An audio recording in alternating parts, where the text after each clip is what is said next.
Hey guys, I've seen some really good posts lately on social media on integrating pelvic floor activation into functional day-to-day stuff.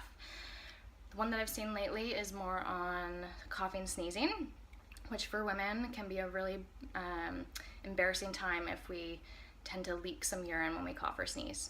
So I'm just adding on to that post where someone talked about integrating pelvic floor conscious activation when you cough or sneeze. So that's called the knack in physiotherapy, pelvic floor physio terms. And so what you would do is you would, the top of your inhale right before you cough or sneeze, if you can get ahead of it and you know it's coming, you can consciously connect to pelvic floor to help support from the bottoms to help potentially limit you from leaking.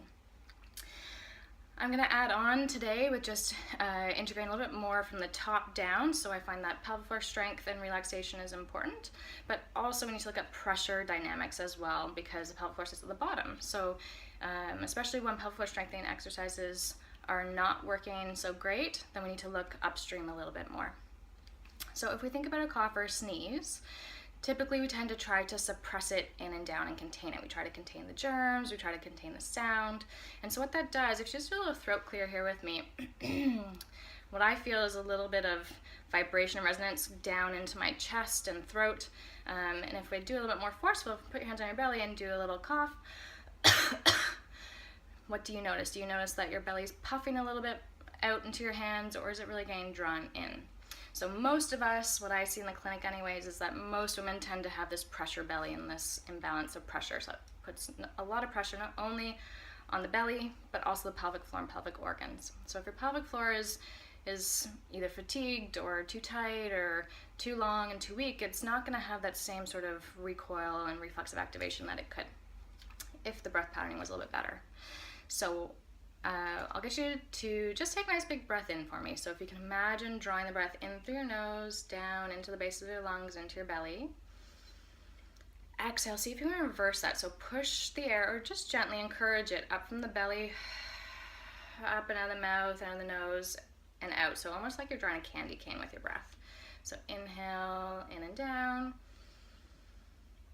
And exhale, push the air up and out. Let's do that one more time. Inhale to find the back sides of your ribs expanding with your in-breath. Exhale, push the air up and out.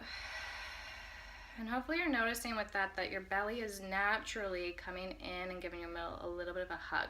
So we're getting that pressurization, depressurization happening to help push the air up and out. So now let's try that with a throat clear. So bring your hands on your belly, maybe one hand on your belly, one hand on your ribs. Nice big breath into that rib. Exhale, throat clear, push the air up and out. Try that again. Inhale to your ribs. Exhale, push the air up and out. And hopefully you're noticing with that same thing that we did with the more quiet breath without the restriction in the throat, is that you're getting that reflexive recoil of the belly and the transverse abdominis to help push the air up, to help expectorate whatever it is we need to clear out of our nose or throat or lungs. And so in that way, it puts a lot less pressure on the pelvic floor and the pelvic organs. So you can try that just with your regular breath, inhaling in and down, exhaling, pushing the air up and out. And if you notice, I don't want you to grip the belly like you're bracing for a punch in the gut. It's just this gentle ebb and flow.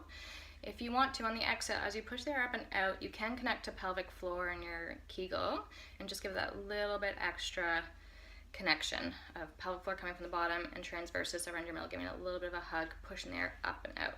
So give that a try by itself, just with the breath, pelvic floor. You can also try it with the throat clear like we did as sort of like your practice homework, and then especially when you need it, when you're coughing or sneezing. All right, give that a try. Let me know how it goes. We'll see you next time.